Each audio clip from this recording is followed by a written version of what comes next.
Estamos con el onco Víctor Queipool, él es el onco de la comunidad de Temucuicui. Don Víctor, ¿qué le parece el fallo y qué acciones piensan tomar posteriormente a esta resolución? Bueno, yo creo que igual manifestar en este primer momento de que nosotros veníamos declarando en reiteradas oportunidades del año 2009 cuando supimos que uno de mis peñas de mi comunidad había sido también culpado por un atentado o los casos que había pasado acá. Nosotros en el primer momento dijimos de que eso era un montaje para las comunidades que estaban en proceso de reivindicación de sus territorios, pero aquí hay políticos, aquí de repente igual el Ministerio Público que nos ha sabido llevar,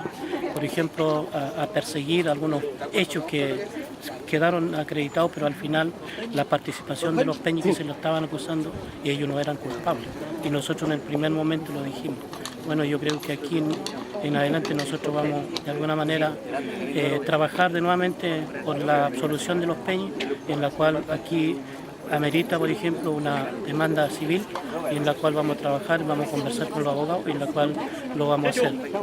luego porque al final no vamos a permitir que una comunidad que está reivindicando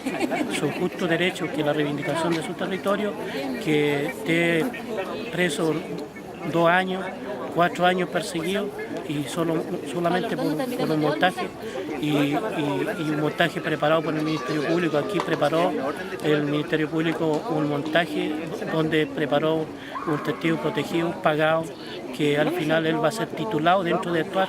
estas acusaciones que ha hecho, porque al final en el peaje Quino también fue como testigo, en la cual él creo que ahora se encuentra en Santiago estudiando